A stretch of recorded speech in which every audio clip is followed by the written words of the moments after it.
감사합니다. 오늘 사도행전 강의 24번째 시간, 내게 있는 것이라는 제목으로 말씀 나누겠습니다. 사실은 오늘 설교를 제가 오늘 아침까지 열심히 수정을 하고 고민을 하고 이 설교를 해야 될까 말아야 될까를 고민했습니다. 왜냐하면 제 자신이 먼저 말씀 앞에 온전히 자신이 없었기 때문입니다. 그럼에도 불구하고 오늘 말씀이 우리에게 그 말씀을 하시기 때문에 저희 비록 제 자신에게 도전되지만 여러분에게도 함께 그 말씀을 나누고자 오늘 말씀으로 썼습니다. 여러분, 우리가 성경을 읽을 때 가장 주의해야 될 것은 바로 우리가 읽은 그 본문, 그 작은 근시안적인 시각을 가지고 그 사건에만 매이는 겁니다. 오늘 우리가 3장 1절부터 10절까지 읽었는데 그냥 겉으로만 보면 이 사건은 어떻게 보입니까? 그저 한 걷지 못하는 안진뱅이, 장애인을 베드로가 그죠? 신유의 역사로 그냥 일으킨 사건. 그렇게만 보이죠, 그죠? 예. 그러면 굉장히 단순하죠. 그런데 여러분이 성경을 정말 관심 있게 한번 보시면 이 사건은 단순히 이것으로 끝나는 게 아닙니다. 4장 22절까지 쭉 이어져요, 이 사건이. 그러면 누가는 별거 아니잖아요. 이런 일들은 지금 현재 교회도 많이 일어난단 말입니다. 그죠? 암에 걸렸던 사람들이 저도 봤어요. 예. 암에 걸렸었는데 의사한테 암 진단을 받았어요. 근데 매일 새벽 기도하고 철야마다 울부짖고 정말 열심히 기도했거든요. 근데 석 달 만에 정말 암이 나는 거예요.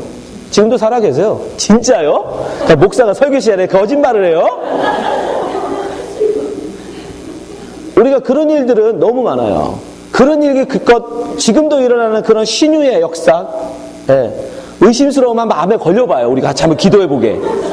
낫나 안 냈나. 그쵸? 간단합니다. 그러니까 그런 사건을 누가가 그것도 3장, 4장에 걸쳐 2장이나 되는 어마어마한 분량을 가지고 그렇게 기록할까? 그래서 성경을 너무 근시안적으로 보시면 안 돼. 이 사건도 마찬가지예요. 그냥 어떤 병들었던 사람이 나은 사건이 아닙니다. 누가가 그거 한 가지 얘기해 주려고 지금 여기다 기록하고 있는 게 아니에요. 사실은 이 사건은 이미 앞에 나온 어떤 사건의 연장선상에 있었어요. 그 사건의 힌트가 뭐냐면 바로 이 사건으로 말미암아 하나님 앞에 나온 사람들이 몇 명이냐면 정확하게 5,000명이에요. 자, 사도행전 4장 4절. 사건이 계속 이어지거든요. 보세요. 말씀을 들은 사람 중에 믿는 자가 많으니 남자의 수가 약 5,000이나 되었더라.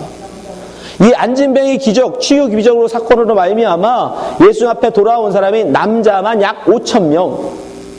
정말 신기한 건 왜 3,000도 아니고 4,000도 아니고 5,500도 아니고 5,000일까? 여러분, 성경에게는 우연이 없습니다. 우연히 그런 건 성경은 없어요. 왜냐하면 성경은 성령님의 의도 가운데 기록되어졌기 때문에. 이 사건은 바로 오병이어의 사건의 연장선에 있어요.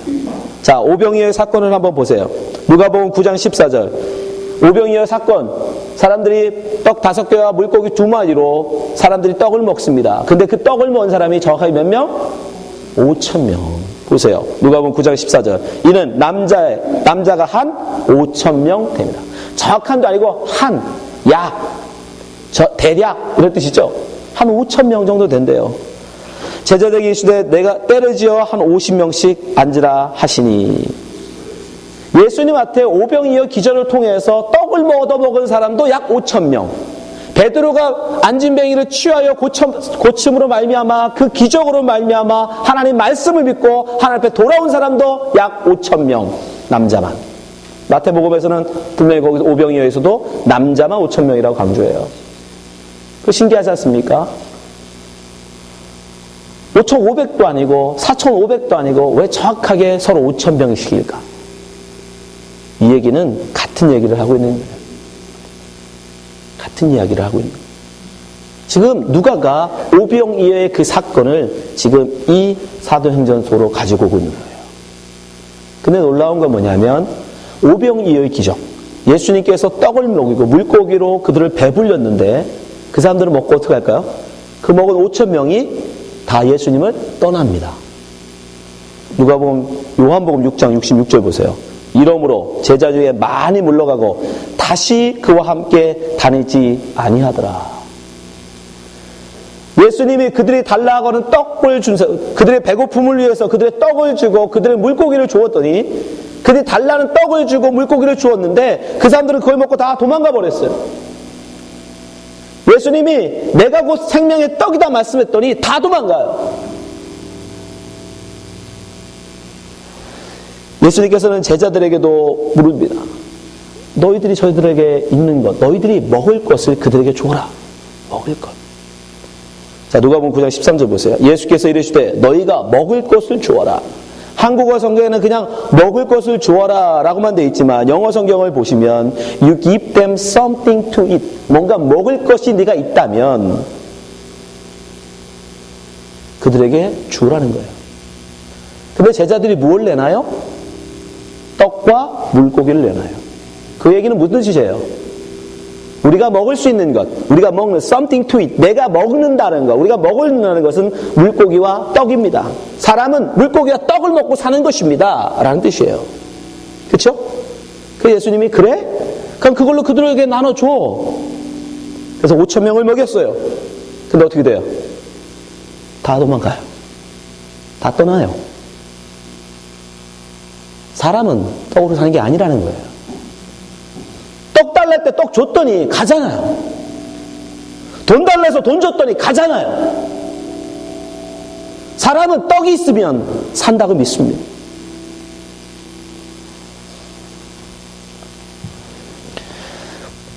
근데 오늘 본문에 보면 역시 거름뱅이가 앉은 뱅이가 베드로에게 무언가를 구걸을 해요. 무언가를 달라는 거예요. Something to give me. 내게 뭘로 좀 달라는 거예요. 뭘? 분명히 먹을 거 달라고 했겠죠. 내가 살 수 있는 것, 내가 먹고 살 수 있는 것, 그게 뭐예요? 그 사람에게는 은과 금이죠. 왜? 돈이 있어야 떡과 물고기를 살 테니까. 근데 베드로가 어떻게 해요? 자, 5절 6절 보세요. 그가 저에게 무엇을 얻을까요? 바라보거늘. 6절 베드로가 가로되 은과 금은 내게 없거니와 내게 있는 것. 분명히 오병이어 때는 예수님이 내게 가진 게 뭐냐 그랬더니 내게 있는 것이 물고기와 떡밖에 없습니다. 사람은 떡과 물고기를 먹고 사는 겁니다. 저들에게 이걸 나눠줘야 합니다. 그들이 구하는 것은 이것입니다. 그랬던 베드로가 지금은 그가 구원하고 있는 은과 금, 여기서 은과 금은 바로 물고기, 떡이에요. 사람은 떡으로 산다라고 생각하는 거예요. 안진뱅이는 그걸 구걸하고 있는 거예요. 근데 베드로가 어떻게 해요? 그건 없대요. 내게 있는 것으로 내게 주니 곧 나사렛 예수 그리스도의 이름. 근데 반전이 일어나죠. 그들이 달라는 떡을 주었더니 오병이어 때는 그들이 달라는 물고기를 주었더니 먹고 5,000명이 다 도망가 버렸어요. 근데 이번에는 그들이 달라고 하는, 그가 달라고 하는 은과 금을 주지 않았습니다. 물고기와 떡을 주지 않았어요. 그런데 오히려 그들이 전혀 생각지 않았던 나사렛 예수 그리스도를 주었더니 그가 어떻게 해요? 그가 일어나더라는 거예요. 뿐만 아니라 그 소식을 듣고 떠났던 5,000명이 회개하고 주님 앞에 돌아오더라는 거예요. 사람은 떡으로 사는 것이 아니다라는 거예요. 떡을 사기 위해서 돈으로 세상을 사는 게 아니라는 거예요. 이 세상은 무엇으로? 예수 그리스도의 말씀으로 사는 것이다. 바로 오병이어가 여러분, 오병이어는 바로 예수님이 직접 보여주신 사람은 떡으로 사는 게 아니야. 네게 있는 것으로, 네가 그들이 먹을 수 있는 것으로 나눠줘 했더니 떡과 물고기를 그들에게 나눠줬어. 근데 다 도망가 버려. 다 흩어져 버려. 예수님과 다시는 다니지 않았어요. 근데 이번에는 그들이 은과 금을 달라는데 오히려 예수를 주니 그랬더니 그들이 살아나요. 그들이 주님 앞에 돌아와요. 우리는 무엇으로 산다? 여러분, 예수로 산다는 걸 보여줍니다. 여러분도 마찬가지예요. 여러분 이 자리에 앉아서 예수 이름을 불러 여러분이 원하는 은과 금을 구하고 계시다면 여러분은 아직도 안진뱅이 신앙인 거예요. 이 세상 사람들의 그 수준에 머물러 있는 거예요. 그걸 먹으면, 그걸 가지면, 여러분이 구하는 은, 금을 가지면 여러분의 신앙생활 잘할 것 같죠?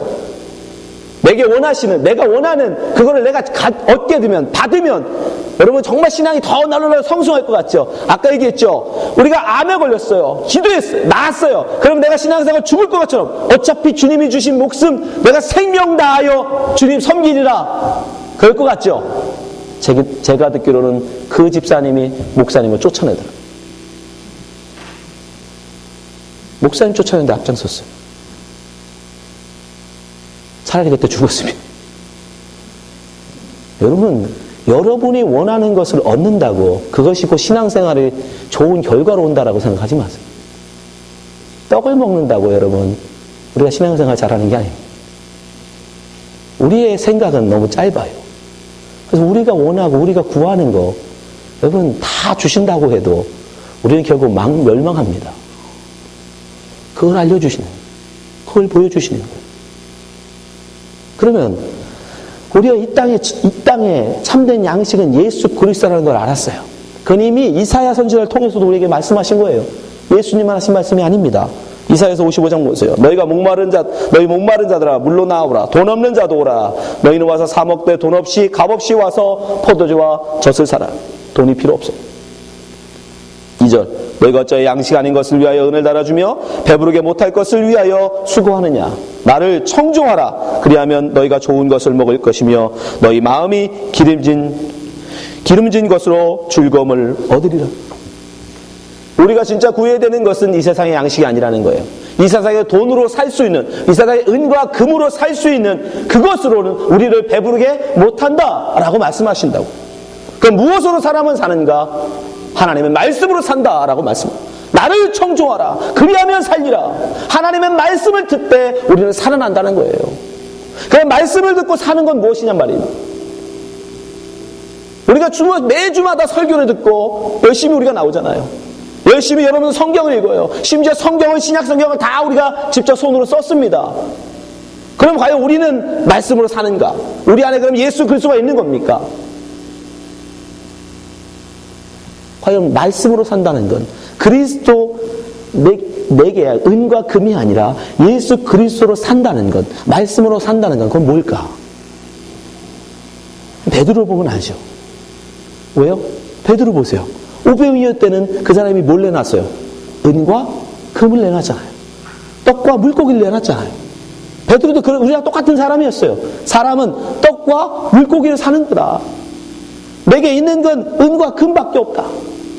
왜? 그걸로 떡을 사야 되니까. 그랬던 베드로였어요. 그렇죠? 그래서 예수님이 십자가에 돌아가시자 제일 먼저 어디로 가요? 물고기 잡으러 간다. 왜? 사람은 떡과 물고기를 사는 거니까. 그래서 물고기 잡으러 다시 가는 거예요. 요한복음 21장 3절 보세요. 시몬 베드로가 나는 물고기 잡으러 가노라. 저희가 우리도 함께 가겠다 하고 나가서 배에 올랐으나 이 밤에 아무것도 잡지 못하더니. 사람은 무엇으로 사는가? 떡과 물고기로 산다는 거예요. 사람은 돈이 있어야 산다는 거예요. 그게 베드로였어요. 우리의 모습이죠. 그랬던 베드로가 어떻게 변했냔 말이에요.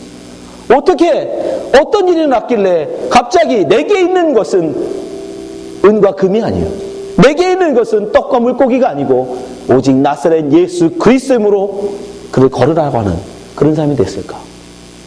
힌트는 바로 15절에 있습니다. 물고기를 다시 잡으러 간 베드로를 예수님이 찾아가십니다. 그리고 다시 그에게 부르세요. 그리고 이런 말씀을 하십니다. 15절.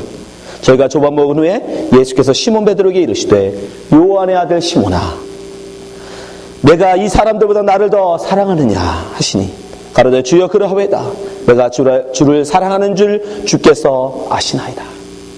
가라사대 내 어린 양을 먹이라. 무엇임?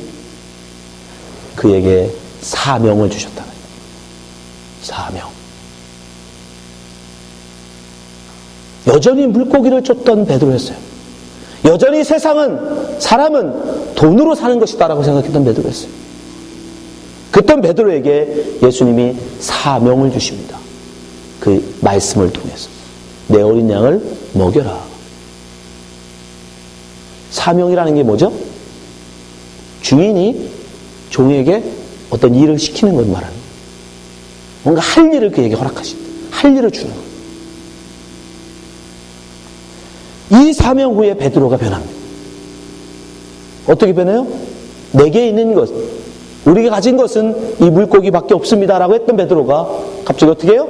내게 있는 것, 은과 금은 내게 없거니와 내게 있는 것으로 내게 주노니 곧 나사렛 예수 그리스도로 걸으라 라고 외치는 사람이 되더라.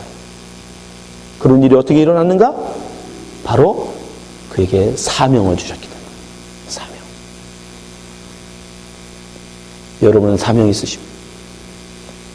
우리가 얼마나 많이 성경을 읽었느냐가 중요한 게 아닙니다. 여러분이 얼마나 열심히 성경을 신약, 구약 다 열심히 썼느냐가 중요한 게 아닙니다. 얼마나 많은 말씀을 암송하느냐 그거 중요한 게 아닙니다. 얼마나 많은 설교를 들었느냐 그거 중요한 게 아닙니다. 하나님이 여러분에게 명령하시는 사명이 여러분 가운데 있느냐는 거예요. 여러분이 이 땅을 지금 왜 살아가는지, 내가 무엇을 위해서 사는지에 대한 분명한 사명이 여러분 가운데 있느냐는 말입니다. 만약 그게 없다면요, 솔직히 고백합니다. 정말 직장생활 정말 힘들더라고요. 더럽고 치사해도 우리는 뭐라고 얘기해요? 난돈 먹기가 쉬운가? 다 먹고 살려면 할 수 없지. 더럽고 치사하지만 먹고 살려니까 어떡하겠어? 과연 그렇게 우리가 살아간다면, 그렇게 우리가 이 땅 가운데 일을 하며 살아간다면, 과연 그게 성전문 앞에 앉아서 은과 금을 구걸하고 있는 그 안진뱅이 거지와 우리가 다른 게 뭡니까?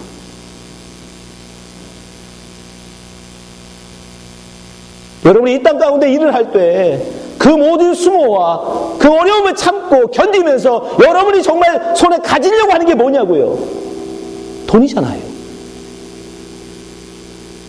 결국 은금 아닙니까? 결국 그걸로 여러분 쌀 사서 먹으려고 그러시는 거 아니에요? 그러면 안진뱅이가 성전문 앞에 앉아서 은과 금을 구걸하고 있는 것과 우리가 뭐가 다르냐고.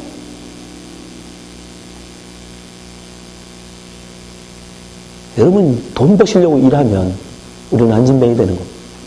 이 땅에 거지 되는 거예요. 여러분 이 땅에 그냥 살기 위해서 살아간다면 그저 마지못해 인생을 살고 있는 안진뱅이와 다를 바가 없는 거예요. 그걸 성경이 우리에게 보여주시는 거예요. 오늘 본문에서 성경은 딱 둘로 나눕니다. 사람을. 성전에 들어가는 자와 성전 문 앞에 앉은 자, 예수 그리스도의 이름을 가진 자와 은과 금을 구하는 자. 우리도 마찬가지예요. 여러분 스스로에게 물어보세요. 나는 왜 사는가? 내가 지금 뭘 위해 살고 있는가? 뭘 목표로, 뭘 이루겠다고 이 땅을 지금 살고 있는가? 그저 이 땅의 것을 좀 얻어먹으려고, 이 땅의 것을 받아서 내 배를 채우고 내 자식들을 먹이고 그냥 그런 먹고 살기 위해서 은금을 구하며 돈을 구하며 돈을 벌기 위해서 인생을 살아간다면 여러분 우리가 바로 안진뱅이란 말이에요. 안진뱅이 거지들란 말입니다. 그것으로는 구원을 얻지 못해요. 우리 안에 예수가 없기 때문에, 예수의 말씀이 없기 때문에, 참된 생명이 없기 때문에 그런 사람들은 반드시 아무리 많은 은금을 가져도 예수를 떠나더라는 거예요. 그것이 성경이 우리에게 말씀하는 바입니다. 오직 예수 그리스도의 사명이 있는 사람만, 우리가 이 땅에 살고 있는 이유가 내가 병들어 지쳐 다 죽을 것 같을지라도 내가 죽지 아니하고 자살하지 아니하고 포기하지 아니하고 이 땅을 살아가는 이유가 오직 하나, 예수 그리스도가 나에게 사명을 허락하셨기 때문에 그것이어야 됩니다.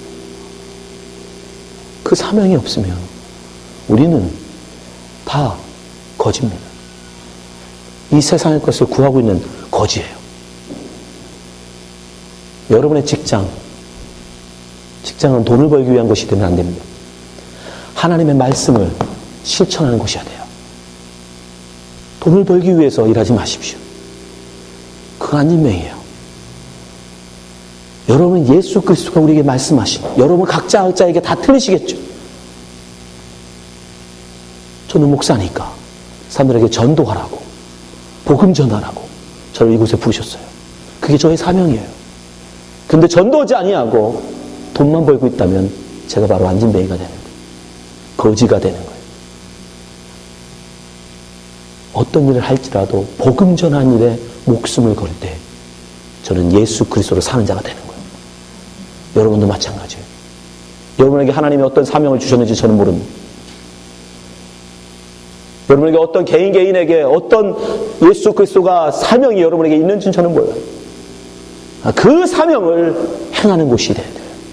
여러분의 직장에 가서, 여러분의 가정에서, 여러분이 있는 그곳에서 바로 하나님이 여러분에게 말씀하신 그 말씀을 실천하는, 행하는, 예를 들어 내 이웃을 내 몸처럼 사랑하라 말씀하심이 여러분 가운데 있다면 그 말씀을 실천하는 곳이 위해서 여러분 이웃에게, 여러분 직장에서, 여러분 동료들에게 그 사랑을 나눠주는 곳, 그렇게 사는 자가, 그가 바로 예수 그리스도를 가진 자고, 그저 이 땅에 돈을 얻기 위해서, 이 땅에 은금을 얻기 위해서, 이 땅에서 그저 먹고 살기 위해서 살아간다면 여러분들과 안진뱅이 신앙인 거예요.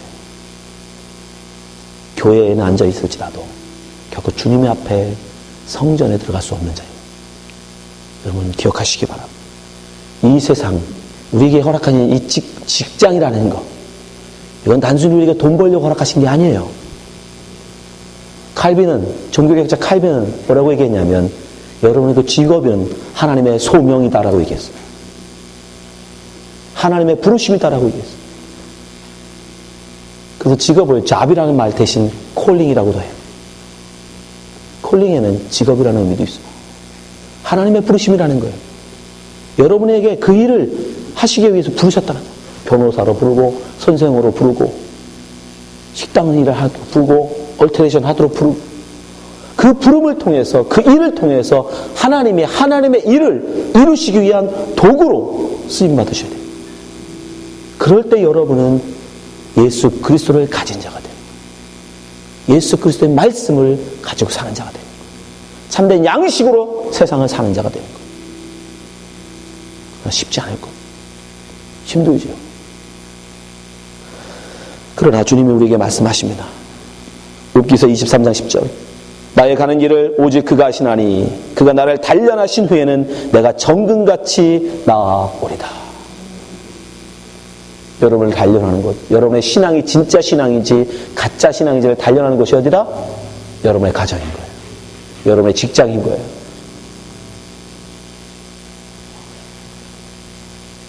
하나님 우리를 그 어떤 것보다도 마음을 단련하기를 원하십니다. 잠언서 17장 3절. 도가니는 은을, 풀무는 금을 연단하거니와 여호와는 마음을 연단하시느니라. 가정생활 힘드십니까? 직장생활 힘드세요? 기도하시기 바랍니다. 그리스도인답게, 그리스도인다운 아내로, 그리스도인다운 직장인으로, 목사다운 삶으로 이 땅을 살기 위한 몸부림이 기도인 것입니다. 여러분들 그런 것이 없다면, 우리에게 그런 사명이 없다면, 그런 사명을 위한, 말씀을 행하기 위한, 실천하기 위한, 이루기 위한 몸부림이 없다면 우리가 안진뱅이가 뭐가 다릅니까? 은금을 구하고 있는 안진뱅이와 우리가 뭐가 다릅니까? 이 자리에 계신 모든 성도님들이 정말 사명으로 살아가시는 성도 되시기를 주님으로 축원합니다. 기도하겠습니다.